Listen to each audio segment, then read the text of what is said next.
Assalamualaikum warahmatullahi wabarakatuh. Sugeng rawuh pamirsa, selamat datang kembali di resep Ulinama. Di video resep kali ini saya akan membuat risoles dengan aneka macam isian yang rasanya enak banget.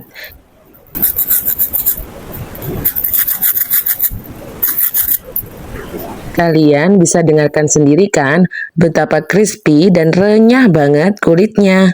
Untuk isiannya sendiri, ada isian ayam suwir kuning yang ditambahkan dengan wortel, ada isian usus pedas, dan juga ada isian rendang. Dari ketiga isian tersebut, semuanya rasanya enak banget. Pas banget untuk camilan nanti ketika berbuka puasa. Ide takjil kali ini juga bisa dibuat stok frozennya ya. Jadi bikin menu berbuka puasa kamu lebih satset dan cepat selesai. Karena sudah mempunyai stok frozen dari risoles aneka macam isian.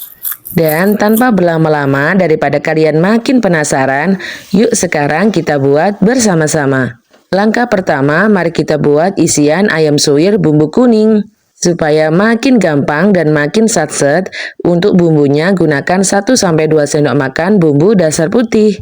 Kemudian tambahkan 1 lembar daun jeruk, masukkan ayam yang sudah disuir-suir atau sudah dicoper, tambahkan kunir, lalu tambahkan juga garam penyedap rasa dan sedikit merica bubuk. Selanjutnya untuk isian rendang cukup memakai 2 sendok makan bumbu dasar putih, 2 sendok makan cabai giling, lalu tambahkan perbumbuan yang lainnya yang sudah saya tuliskan di video. Kemudian masak rendangnya sampai matang dan mengering. Masak rendangnya sampai matang sampai airnya menyusut seperti ini ya. Untuk full resepnya, full takaran bumbunya sudah saya tuliskan di video.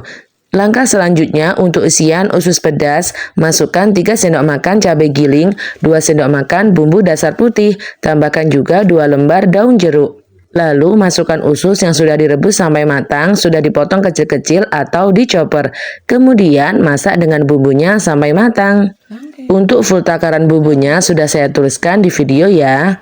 Langkah selanjutnya mari kita buat kulit risoles yang tanpa telur.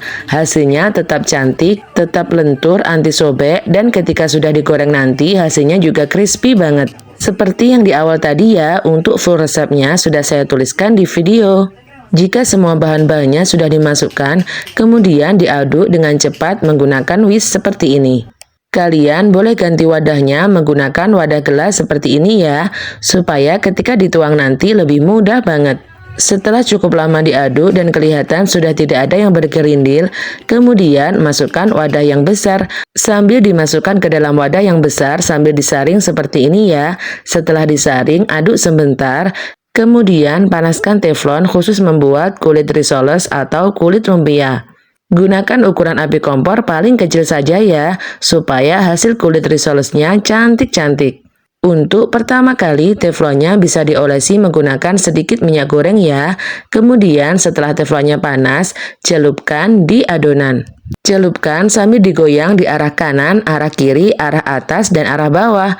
Kemudian angkat dan panaskan teflonnya di atas api kompor ukuran paling kecil. Jika ada permukaan kulit risoles yang bolong-bolong, bisa ditambal menggunakan adonan ya. Kemudian tunggu sampai bagian pinggiran kulit risolesnya copot dengan sendirinya. Setelah bagian pinggiran kulit risol copot dengan sendirinya, bisa langsung dimasukkan ke dalam wadah yang berbeda. Usahakan gunakan wadah piring yang lebar besar seperti ini ya, supaya lebih mudah ketika menuang isiannya dan melipat kulit risolesnya.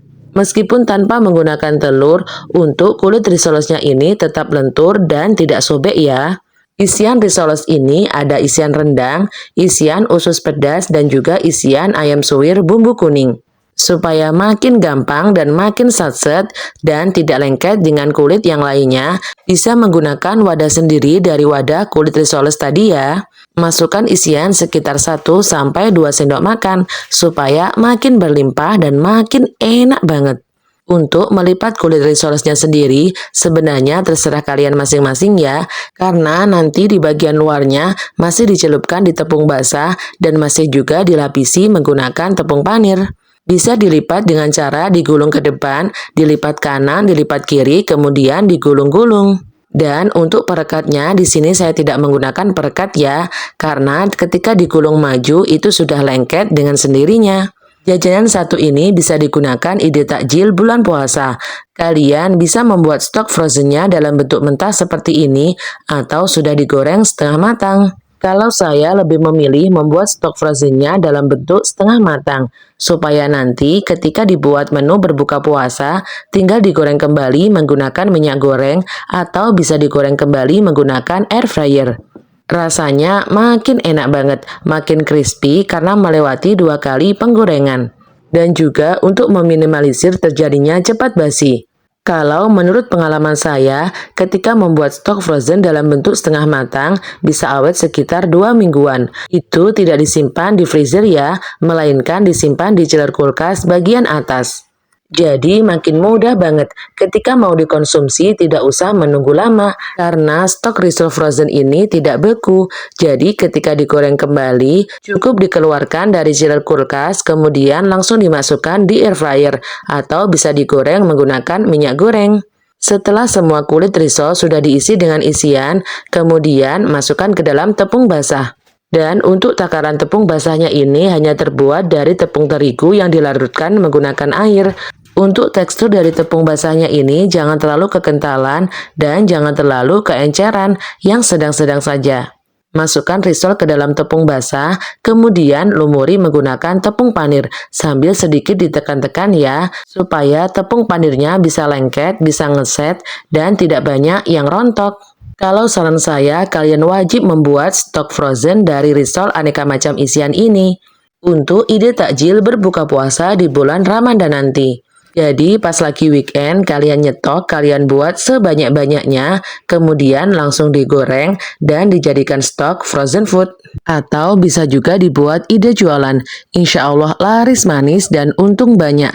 Apalagi kulit risolnya di sini tidak menggunakan telur ya, insya Allah makin untung banyak. Karena isian dari risol ini beraneka macam, insya Allah bakalan diserbu banyak pembeli, karena beda dengan yang lainnya. Untuk sambal yang dipadukan dengan risoles beraneka macam isian ini, cukup dipadukan dengan saus sambal pedas atau bisa dipadukan dengan cabai rawit pedas. Berbeda dengan lumpia yang tanpa taburan tepung panir ya, kalau lumpia tersebut bisa dipadukan menggunakan sambal kacang, dan kalau risoles ini cukup dipadukan menggunakan saus ataupun cabai rawit saja. Dan setelah semua risolesnya sudah dilumuri menggunakan tepung panir, maka hasilnya menjadi seperti ini. Kalian boleh menyimpan stok frozen dalam bentuk mentahan seperti ini ya, tapi usahakan harus dilapisi menggunakan plastik supaya tidak lengket antara satu sama lainnya. Untuk membuat stok frozen dalam bentuk mentahan seperti ini, bisa dimasukkan ke dalam kotak tin wall, masukkan satu, kemudian dilapisi menggunakan plastik, masukkan satu lagi, lapisi menggunakan plastik lagi, dan seterusnya. Fungsinya supaya risoles ini tidak lengket antara satu sama lainnya. Dan juga lebih mudah ketika diambil dalam kondisi masih beku. Langkah selanjutnya sebelum digoreng, usahakan simpan ke dalam chiller kulkas selama 3 jam. Supaya tepung panirnya ngeset, tepung panirnya tidak banyak yang rontok saat digoreng. Setelah disimpan di chiller kulkas selama 3 jam, kemudian bisa digoreng menggunakan minyak goreng panas. Pertama, panaskan minyak goreng. Setelah minyak gorengnya panas, langsung masukkan risiol sekitar 5-6 biji. Goreng menggunakan api kompor ukuran sedang cenderung kecil. Goreng sampai semua bagian kecoklatan semua ya. Dan jika bagian bawahnya sudah kecoklatan, boleh dibolak-balik supaya semua bagiannya matang dengan baik. Tunggu sampai semua bagiannya kecoklatan semua, lalu setelah matang bisa diangkat dan ditiriskan. Setelah risolnya diangkat dan ditiriskan, sebelum memasukkan risol yang baru, usahakan bersihkan terlebih dahulu dari rontokan tepung panir. Boleh menggunakan saringan stainless seperti ini ya, supaya semua rontokan dari tepung panir terangkat semua. Karena jika kalian mengangkat rontokan dari tepung panir ini menggunakan serokan, biasanya tidak terangkat semuanya. Itu akan menyebabkan risol yang digoreng di part setelahnya akan timbul sedikit hitam-hitam. Penyebab dari tepung panir yang tidak disaring atau dibersihkan. Karena rontokan tepung panir tadi ketika berada di minyak panas yang lama akan semakin menghitam dan akan menempel di risol yang digoreng di selanjutnya. Jadi usahakan setelah risolnya diangkat lalu disaring sampai bersih ya.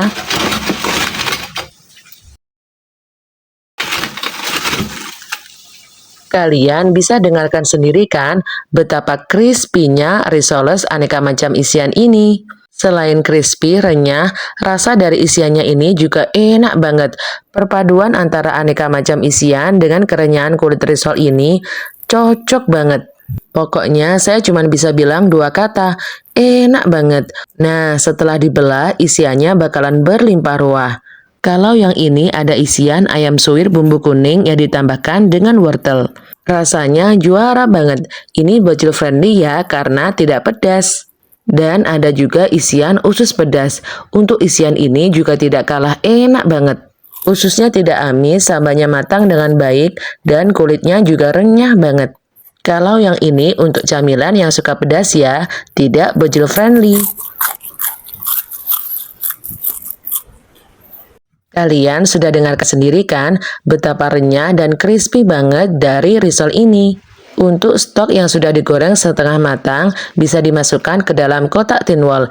Masukkan dan susun sampai rapi, kemudian bisa ditutup sampai rapat. Insya Allah awet sekitar 2 mingguan. Tapi apakah yakin bisa awet sampai 2 mingguan? Sudah pasti bakalan diserbu bocil dan juga emak bapaknya. Kalian wajib cobain resep ini dan wajib cobain sedikit tips dari saya tadi ya. Untuk stok ide takjil buka puasa bulan Ramadan. Dan bakalan mempermudah hidup kalian setelah mempunyai stok sebanyak ini. Tinggal digoreng atau dipanaskan lagi ketika mau berbuka puasa. Bagaimana? Praktis banget kan? Sedikit ribet di awal dan setelahnya bakalan mudah banget. Selamat mencoba resep ini di rumah ya. Semoga resep ini bermanfaat. Terima kasih kepada teman-teman semua yang telah menonton video ini sampai selesai. Dukung channel kami dengan cara klik subscribe, like, dan share sebanyak-banyaknya. Dan jangan lupa nyalakan notifikasinya supaya tidak ketinggalan video terbaru dari kami. Wassalamualaikum warahmatullahi wabarakatuh.